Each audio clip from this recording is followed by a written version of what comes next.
Yo, yo, yo, yo, yo, yo. Yeah, Mookie. Yo, How you feeling, shorty? feeling alright. Everything good with you? Everything cool. Where you from, yo? Like, where you from? Where you from? I don't know. You don't know where you from. Where you was born at? Where you from?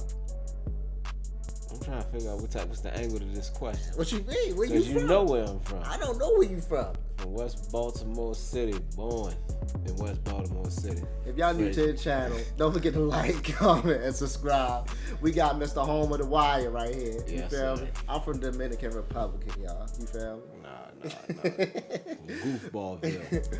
Look, Mookie, shorty. If we ever, once we take a trip, Right. this video is playing top 10 most dangerous football fans. Okay. So we need to know our surroundings. We need to know where we going at. Right. Or we gonna end up in the wrong spot. Yes, sir. That's like us going to LA and not knowing about Bompton or Compton. Or whatever. You feel me? I feel you. Yeah. So if y'all new to the channel, like I said, don't forget to like, comment, subscribe. This video is the top 10 most dangerous football fans, man. Top 10. Great. So let's see what my man got to say right here. Let's get to it. Let's go. And welcome to Euro Football Daily, where today we're looking at some of the scariest, toughest, and most violent football fans in the world. 10. Dinamo Dresden.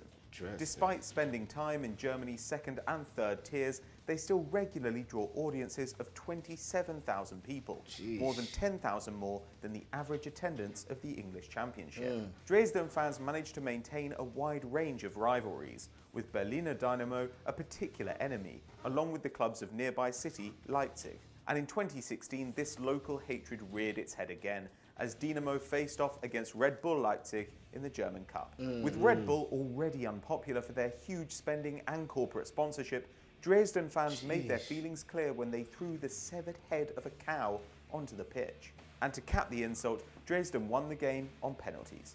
It's crazy. 9. Zenit St. Petersburg. Football at its best can bring people together, but in Russia there remains a huge racism problem, with Zenit St. Petersburg a particularly vile example. The club's ultras have repeatedly called for an all-white team, claiming that the side's foreign That's nuts. Yeah, I don't think it was. I'm starting to think it wasn't a good idea for this video. I don't know. We might not be going there. We ain't and going there. black players undermine its traditional identity. Zenit thugs have even made monkey noises at black players during games. And in 2012, a group of supporters sent an open letter to the club, again criticising the team's diversity and calling gay players unworthy of our great city. French midfielder Jon Umvila turned down a move to Zenit after receiving death threats from fans, and the disgusting behaviour doesn't end with racism, as in 2012 a Dinamo Moscow player was injured after the crowd pelted him with firecrackers.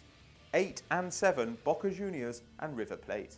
Numbers 8 and 7 are two great rivals of Argentinian football, Boca Juniors and River Plate. Like many clubs, these two have hooligan organisations among their fans called Barra Bravas. Violence has long been a part of football in Argentina, with a Vélez Sarsfield fan murdered by police back in 1958, seemingly at the command of River fans. And these ultras, called the Drunks of the Stands, have also been known to ambush fans of other teams, once attacking a bus of Newell's Old Boys supporters in 2003 and killing 2. The rivalry between the two Buenos Aires clubs is the fiercest in the country, with one of football's worst tragedies occurring in 1968 when a fight broke out during a match. In a rush for the exits, 71 people were crushed to death. Oh my And gosh. lessons have not been learned, as in 2002 a super classico between the clubs had to be abandoned after fans were shot. In 2011, when River was shockingly relegated from the top flight, an enormous riot ensued, with more than 2,000 police deployed, as fans looted shops, set cars alight, and hospitalised more than 50 people. They say football is a religion in South America, but sometimes it seems more like a war. 6. Galatasaray. Ooh. You heard my man say? Yeah. It's like a war. He holla. Everybody say it's a religion. Yeah. It seems like a war. It's tough, bro. He took the words right out of my mouth because we've been saying that the whole time, bro. I was reading the comment section. Some fans like the hooligans like fighting more than the game. They just go to the game just to wear the colors, but do you know they gonna fight at the? I don't know, man. Are the hooligans really necessary? You know what I'm saying? Are they necessary for a club? Because if you just gonna fight more than you love the game, what's the point of? I don't know, bro. I don't know. I'm at a loss for words. I don't know. Galatasaray.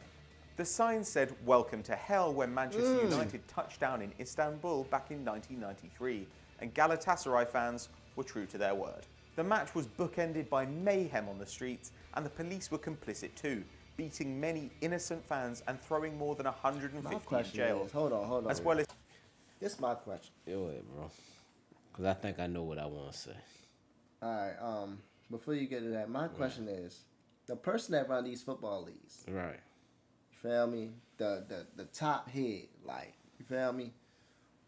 Do he do it? I mean, I understand it's very different over there. I understand like how things work, the passion and everything like that. But what I'm starting to really realize is, with all that passion, bro, it's something behind that.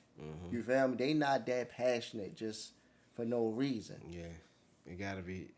A lot of it is heritage. Yeah, like A lot of it is heritage. and it's rivalries and They say some of them rivalries 100 years old. yeah, it's disrespect that other clubs show to other clubs. It's like how main man say, it's racism. You feel me? They had dudes in the stand wearing Ku Klux Klan jiffies. Yeah. You feel me? So what do the top head, if he want to have a successful league, which he does, do he do anything to prevent stuff like that? Because it's like, when it's a football game, bro, the whole country coming out. Yes, sir. They not missing nothing, bro. Yeah.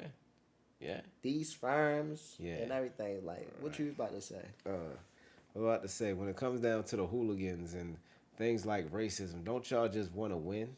You feel what I'm saying?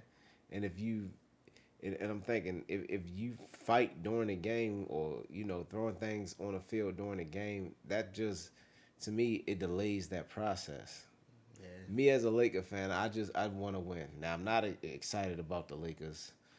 I haven't been since Kobe died, rest in peace. But, you know, I still like to see him win because that's my team. That's been my team since I was 13. But so, do y'all, how do you, like a real fan, how does he combat with the hooligans? You see what I'm saying? Because they everywhere. You know what I'm saying? And I just want to know, are they really that necessary? Yeah, like say if it's like a championship game, you know? Yeah. It's a championship game. They like, man, we got a good shot at this. Right. We don't want nothing to happen after the game or for the game. Do you tell them that, or y'all just automatically? I'm pretty sure it's more. We might be tripping. I'm pretty sure it is because you got your good apples, you got your bad apples. You feel me?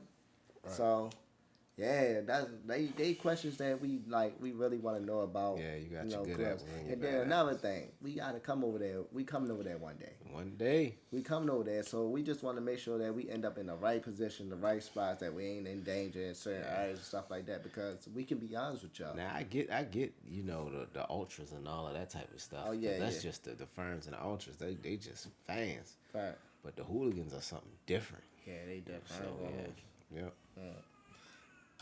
hitting Eric Cantona in the head with a truncheon. Subsequent matchups between Gala and English opposition saw renewed hostilities as two Leeds fans were stabbed to death in Turkey back in 2000. Afterwards, some fans called the killers patriots, while the Gala players refused to wear black armbands. And before the UEFA Cup final against Arsenal that very year, Copenhagen was overrun by supporters on the rampage, with English hooligans and Turkish fans going toe-to-toe. In the end, Gala supporters raised the Turkish flag in the city square and 4 people were stabbed. 5. Dinamo Zagreb. What is it about sides called Dinamo? This time it's Croatian side Zagreb, whose notorious firm, the Bad Blue Boys, have used their team's rivalry with Hajduk Split as an excuse for some appalling behaviour over the years. Known as the Eternal Derby, the fixture is hard fought and fans have their own contest off the pitch, with footage emerging of street battles involving baseball bats, chains, and iron bars. But Dinamo's darkest chapter came in 1990 during a game against Red Star Belgrade.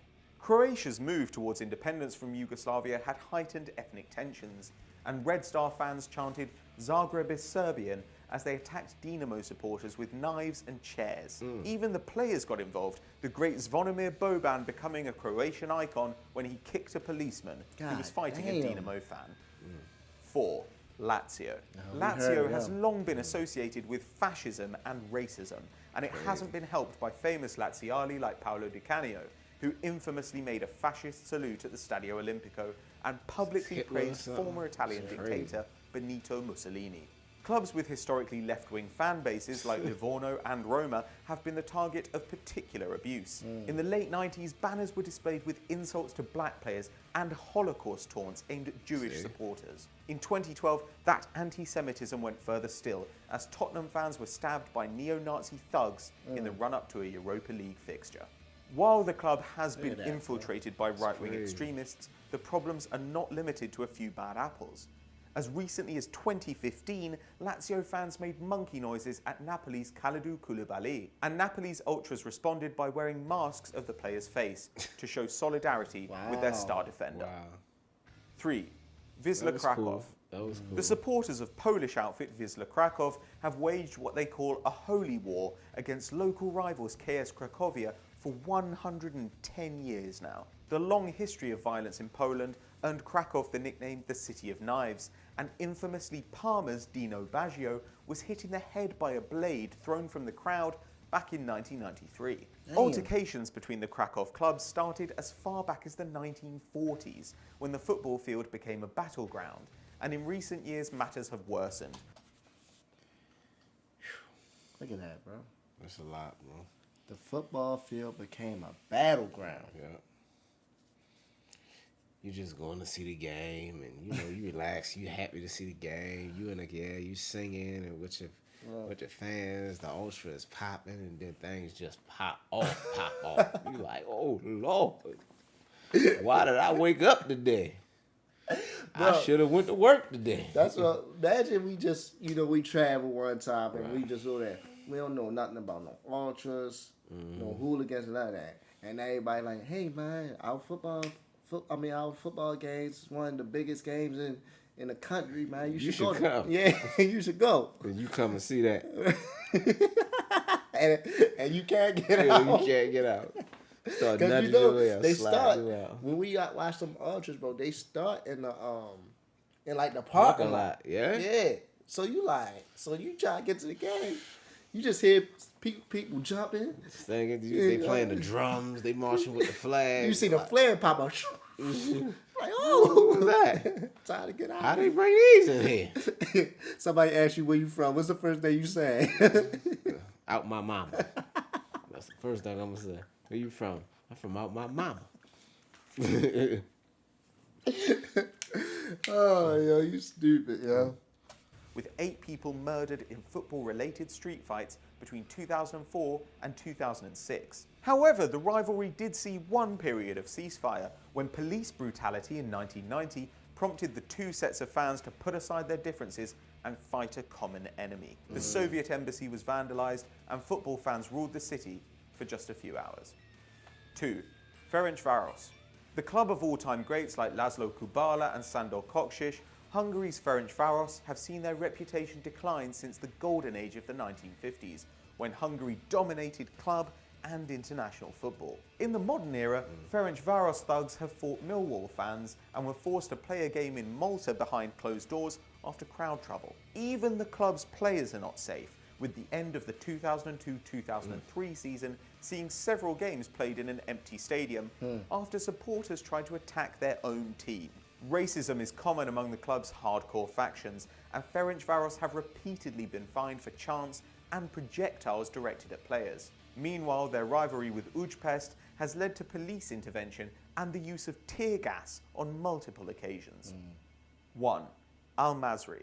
Located in Port Said, a major port city in Egypt, AlMasri is one of the country's most popular teams and competes with Cairo side Al Ahly for the Egyptian Premier League title most years. AlMasri's hooligan firm, the Ultra Green Eagles, became notorious after their rivalry with Al Ahly led to one of the worst stadium disasters of all time. After a 3-1 home victory over Al Ahly in 2012, a riot broke out and AlMasri supporters came from all over the city to attack the visitors. They were armed with knives, swords, bottles and fireworks, and 74 people were killed.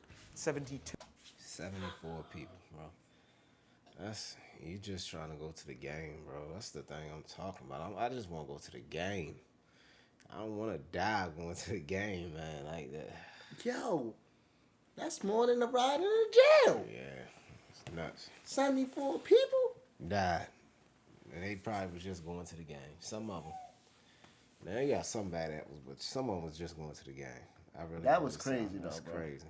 2 of them Al Ahly fans. More than 500 were injured and 73 were arrested afterwards, with 11 sentenced to death for their part in the events. The Al Ahly manager and players testified later that they had watched fans die in the changing room, and the Premier League was cancelled for 2 seasons. It's thought that the government may have even played a part in starting the riot, due to the involvement of Al Ahly's fan groups in liberal political protests. Wow. So those were our top 10 most dangerous fans in football. But who did we miss out? Let us know what you think in the comments below.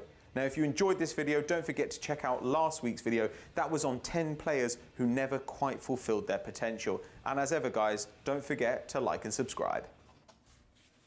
Crazy. Woo! That's crazy. That was a lot. That was a whole lot, bro. That was a lot. That was a lot. It was a whole lot. It was a lot to take in, y'all. I'm not even gonna lie to y'all.